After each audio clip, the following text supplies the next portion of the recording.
Caps Faceoff Live, presented by Geico.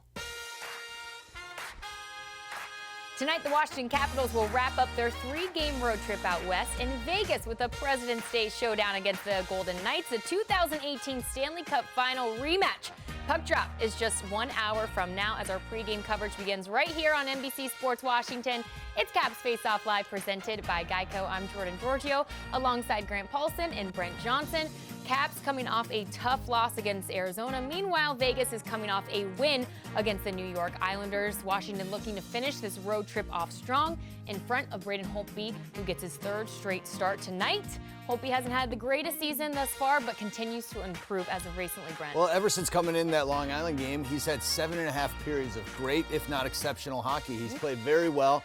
And if you're the coaching staff of the Washington Capitals, you want him to get back on that horse. You want a consistent goaltender. You know Braden Holtby's your guy. If you're going to have success, you got to get him going. And you got to think about this in the other lens, is that, you got a guy in Ilya Samsonov that hasn't played on the road, and you thought that maybe he would get one of these games. But you need your guy to be in there. And if he's playing good hockey and he's giving your guys a chance to win, number 7, he's got to get it done and continue to get it done. Yeah, I would have played Samsonov in one of these games on the road. This probably would not have been it. Obviously, Braden Holtby made the greatest save of his career in Las Vegas. He's had success on this ice. This is a Caps team that has dropped 2 of 3 and 4 of 6, so they need these 2 points. You've got to come back with 4 instead of 2 on this 3-game road trip. And to Johnny's point, Holtby has made 71 saves on the last 75 shots he's seen since that disaster against the Flyers. He's really turned himself around. And real quick, going back to Samsonov and getting pulled against Long Island, you saw an erratic goaltender in Samsonov. The first time you've really seen him be all over the place. And coaches like to see a goaltender when it's 5-0 or there's no goals against that plays the same way. You didn't see that last time, Ilya Samsonov. Absolutely, and stay right there because when we come back, Alex Ovechkin remains stuck at 698 goals, which means 700 watch is still on. Vegas would be a fitting venue for Ovi to notch another career milestone, wouldn't it? As Ovi is just 2 goals shy of 700, fans still have time, though, to visit NBCSportsWashington.com/Ovi700 sweeps and guess the date that you think Ovi will score his 700th goal. You'll be entered for a chance to win the grand prize of a signed stick, Caps tickets to the March 31st game against Toronto, and a meet and greet with Alex Ovechkin himself. We'll be right back with more Caps Face Off Live.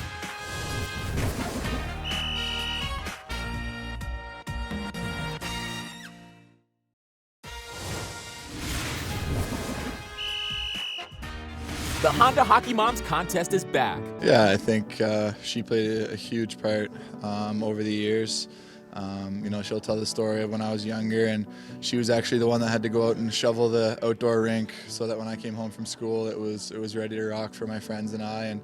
And she was at home for a couple of years. She worked a fair bit as well, but she had her fair share of carpools to the rinks and made sure that I would get there on time. And it's not easy in a city like Toronto. There's a lot of traffic and weather, and she was right there. She had me on time most of the time, and she's still very involved. It's not always easy being my mom watching the games, so she took some heat as well, but obviously very, very thankful for her role over the years. Visit NBCSportsWashington.com/Honda Hockey Moms to submit photos and videos explaining why your hockey mom is the best. Tom Wilson with a touching hockey mom story. Brent, does that get you in the feels? Any hockey mom story you have to share? I have plenty for my mom. My mom is the best because despite her working a absolute ton, she hardly ever missed my hockey games. It was quite funny. I would watch my mom. She'd come to all the games, but yes, she'd be pacing. Luann, you know exactly what I'm talking about.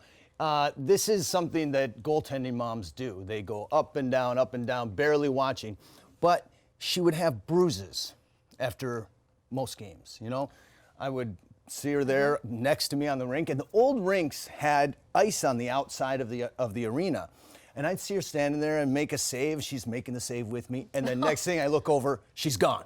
No, down, hit the ground, bruises. She just, but the best thing is that, when I was in there, making those saves or letting those goals in, she was doing the same thing. She felt everything that I felt, and that's why my mom is the best hockey mom ever. Book it. That's dedication. That's awesome. All right, it's now time for our Caps mailbag, where earlier today we asked our viewers at home at the NBCS Capitals Twitter account this question. Other than watching the Caps raise the cup, what was your favorite memory from the 3 Cup games in Vegas in 2018? So we received some awesome responses.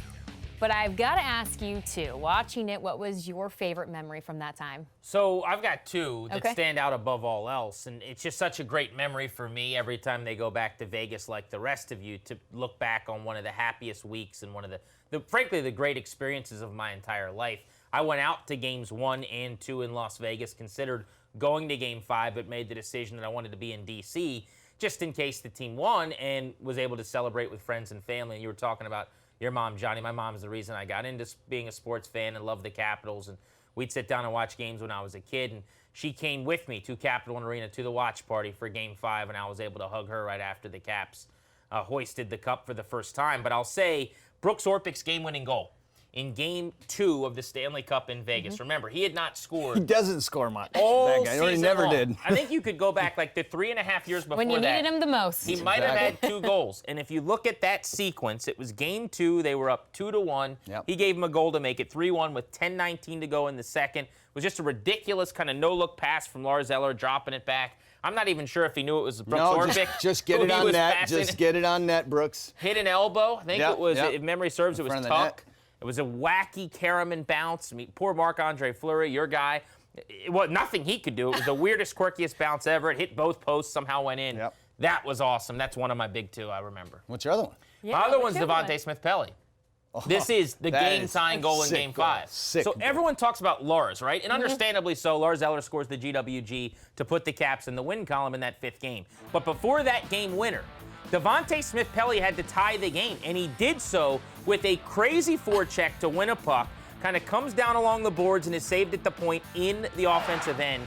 And then the puck's fired on net. He goes kind of boot to skate, falling down. Remember how iconic his entire run was. This was his 7th goal. He had 7 all regular season. And it was at that moment, 3rd period of Game 5, 9:52 to go. They got even finally in a game they were chasing, where I looked at my brother and my mom and my wife, and I said, I think this is going to happen. I'm getting chills, honestly, right now. I'm legit getting chills thinking about it. I mean, just watching. First off, the dexterity that it took to actually pull that move off. Yes. I mean, incredible. Going one way, shooting back the other. That was a phenomenal play.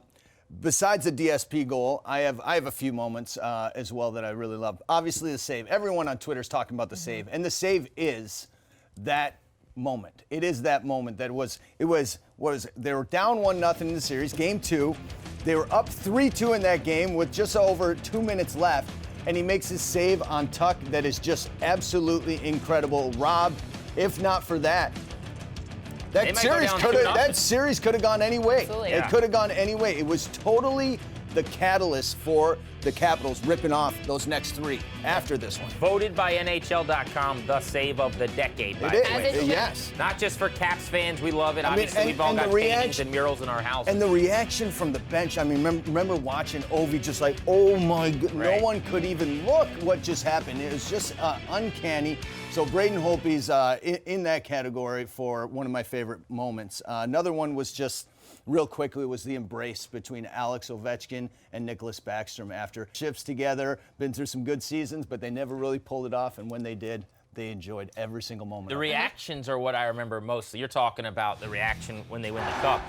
When I went Brooks Orpik, part of it is the goal and the fact that it was Orpik, but I still remember the audio, the mic'd up bench as he's skating down the line with hand pounds and everybody yelling, Batya! I mean, the guys were going crazy that entire series with every moment. It was just so fun. My favorite memory is off the ice. That night, and you see those guys party and celebrate like they never have before. You go back and watch the videos, and you see the entire team. You see Ovi hoisting the Stanley Cup at the Tiesto concert in Vegas. Walking through the lobby. First of all, can you picture a better the fountain? Stanley what about Cup the fountain? Win? I mean, the fountain. But that's not Vegas. Vegas, so I guess No, but I'm just talking about moments. Let's talk about moments because it was all phenomenal. In Vegas that night, you see the videos of the entire team there at the Tiesto concert. You couldn't picture a better Stanley Cup win storybook line. And then the guys in their back of their head are like, wait a second, this party doesn't end here. We're going to get to take this now back to our city in D.C., and the party never stopped. I don't think it even has stopped. It's still going on when you go to a game at Capital Arena. It really we're still reliving the moments live on television, and people at home, every time they play Vegas or they go out west, it's something you think about. Absolutely. All right, so let's focus on present time because the game tonight determines the outcome of this road trip. So we're going to go ahead and play a little game of fill in the blank, okay? So if the Caps win tonight, a 4-point road trip is blank. Well, if they were able to get a win and get to 4 points, I would say that a 4-point road trip out of 3 games is respectable. I would have loved to have gotten 5 or 6 like you sitting at home, but I think 4 points this roadie, you got a couple of teams who were feeling pretty good about themselves. You have a matchup against a frisky team you just lost, obviously. If you'd have told me before this started, they'll get 4 points, they'll come back home, I'd say that's not great, that's not ideal, but it's respectable. Great start, great finish. If they get the 4 points tonight, great start, great finish. Not so much of the middle. Okay. That's me right there. So if the Caps lose tonight, a 2-point road trip is blank. Problematic, I would start with. I would even, unsatisfactory or worrisome. You got to get at least a point tonight and get half of what was possible for you as far as I'm concerned. Particularly, you look at the standings here. I mean, they have gone circuit to circuit. They were running away with the Metro at one point. And the Penguins, who are hot, are now, you can't really call that nipping at their heels. I mean, they're here. They caught them. So you got to get this win. You got to get 2 more points. It would be a fill in the blank here problem if they only got 2. I would just say it's going to, leaving too many points on the table. They've gone 4 and 5. They're minus 500 in their last 9 games. Yep. So they need to get another couple points to put them in contention here. Absolutely. All right, stay right there because when we come back, it's time to bring in the players only. When we've got Brent Johnson, Alan May, and Craig Laughlin to join us to break down the best fans to play in front of in the NHL and the toughest fan base to play in front of. It's a list you do not want to miss. Keep it right here at Caps Faceoff Live.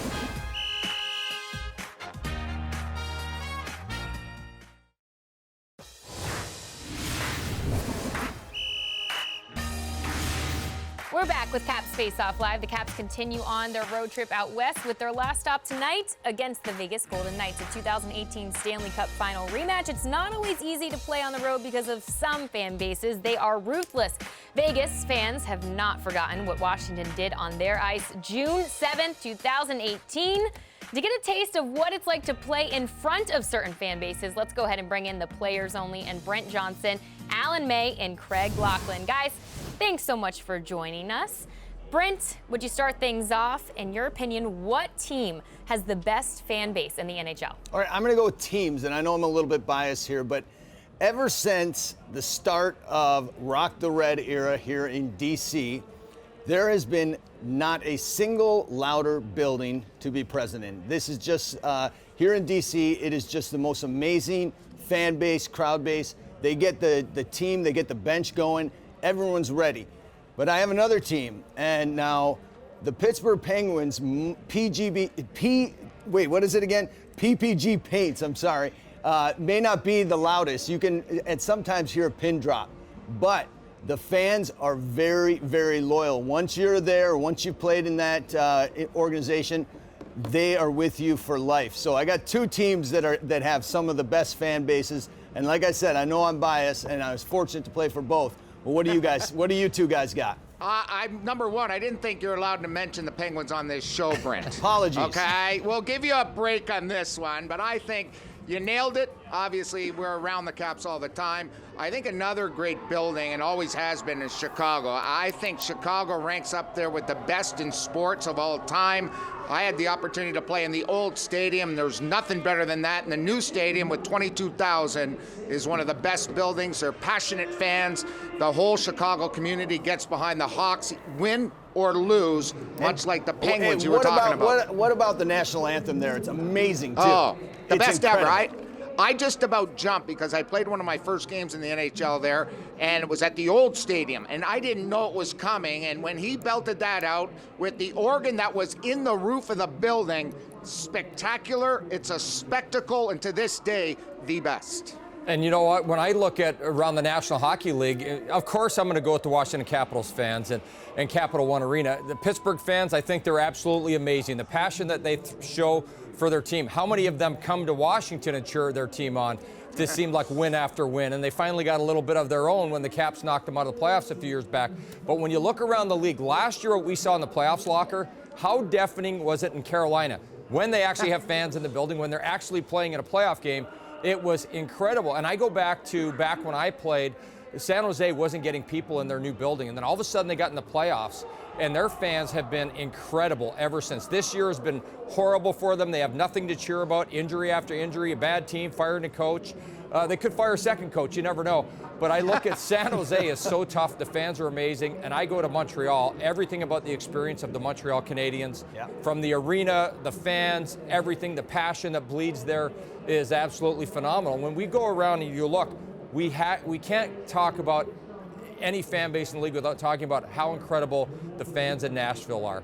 And what they've done, it's almost like a college football game, the way they stand up, they cheer, they have their chants, their yells all game long. And Locker and Johnny, you got to play against them. And Locker, you've covered so many games there. How incredible is that environment? Well, it's incredible because they start the crescendo just about every stoppage of play, and it's amazing. And I think the new cities that have come into the NHL have that environment, just like Vegas we're going to see tonight. It's all about entertainment, and all these new buildings and all these new teams have that. But I still look back to some of the old days, guys, and I look back to the Chicago Stadium, the Montreal Forum, the Boston Garden. All those old buildings were something special, and one of the toughest buildings for me to ever play in, and this is the one building I had the toughest time, was the Joe. I just had a problem playing in Detroit. I'd never scored there, but my last game with the Toronto Maple Leafs, it was a fast building. The fans are on you, and talk about passionate fans. Johnny, you know better than most of us about how passionate the Red Wing fans are. Well, they are. I mean, you remember through the 80s, they called them the Dead Wings at times, and yet they still packed in the Joe Louis Arena in mini sticks in the concourse while you were out on the ice. Just to let you know. I don't even know if you were born then, buddy. No, but that's okay. All right, maybe. But you know what? I think of tough buildings to play against, and one comes to mind, and that's Nassau Coliseum. And the reason it is because you can walk from the hotel, and it's about a 500-yard jaunt to go across the parking lot and into Nassau Coliseum, and you get the autograph seekers and whatnot, and you got some fans that might be in the games. All fine and dandy. But then you go in there, and those same people you saw maybe signed a few autographs, they're sitting there. I think I got one of these before, like this, and I was like, man, that guy looks familiar. I signed an autograph for him not too long ago, and he has given me that sign. So that was one of the toughest buildings. They never let you off there. Well, no wonder, because that's where Joe B. and Rob Carlin are from, Long Island. So, well, you know what? The place that I thought was the most overrated, and I was very upset with what it was when I got there, was the Maple Leaf Gardens. I couldn't believe how quiet it was. You could hear people talking in the highest row, the quietest fans ever, the longest commercials. I hated playing there just because the games were boring and they took forever. Back before they had a cap on how long the commercials could be, you feel like you're sitting there for 5 or 6 minutes. You could hear everyone's conversations, where they're going to go to the grocery store, what they were going to do. The games took so long, by the time they were over, and this was without overtime back in the day, it was too late to get a beer, Locker. I played in Toronto, and I think teams, though, came into Toronto always thinking it's Toronto. We want to beat the Leafs, even when they were poor and even when they were great, because that was sort of the mecca at the time of the National Hockey League. The Maple Leaf Gardens, when I played there, remember, fellas, it was much like Boston Garden. It was built for hockey. The fans were on top of you, but I agree with you, Mayday. They were quiet. So who's got the loudest crowd? Johnny, when you were playing, who got all over you? And you mentioned them. It was Chicago and the United Center. They were the loudest and the most deafening. Or it was back in San Jose. Those were the two buildings where you couldn't really hear yourself think. It was just one of those tough places to play in. Well, I think Chicago Stadium, there were so many great memories there. 18,000 people stuffed in a tiny building. That entire building, you could fit 2 of those inside Capital One. Yeah. And Capital One's not the biggest arena in the league. I go back to the Boston Gardens, how incredible that was to play in, Locker. For a guy like me, I loved it. I don't know if I ever got out of there without getting in a fight. And that's in the streets, not just on the ice.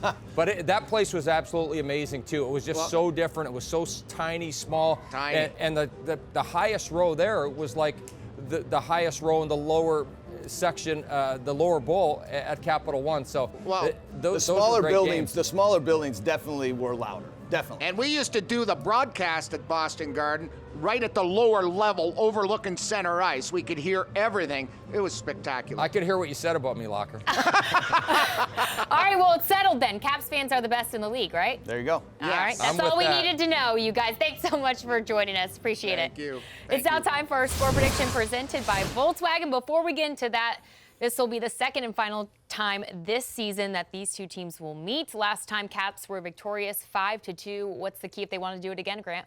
I think you got to get something out of Jacob Vrana. You got to get something beyond Alex Ovechkin's quest now as he chases down a major milestone. You get somebody else going, particularly on the power play perhaps, where right now I think everyone knows bombs away from the office is coming, and he's trying to gun for 700. I think one of the keys to the game here is the Capitals have to be superior in the neutral zone. This is a team that likes to fly, right? They have guys jumping in. You know, you're going to see Nate Schmidt on the rush time and time again tonight. So you got to be really good in the neutral zone. Always have your head in a swivel going into the defensive zone and be aware every time, you know, someone can put the puck in the net. You think 700 will come tonight? I do not. Okay. Johnny? Think? Don't I ask don't me. think so. Don't okay. ask me. Okay. Sounds good. Score predictions and players to watch. I hate this, but I'm going 3-1 Vegas. Chandler Stevenson gets one in Holtz tonight. Wow. I know. Okay. I hate Chan this. Stays Go out. on. I got 3-2 Vegas. I I've think never Jacob heard you do Vrana- that, I know. by the way. I know. I really just had to go off the rail Didn't here. see that coming. I That's the first of the got year. 5-4. It's going to be a high-scoring game. 5-4 Okay. Capitals and Backstrom. Okay. V gets a point, new career highs. Tied right now at 47. I hope so.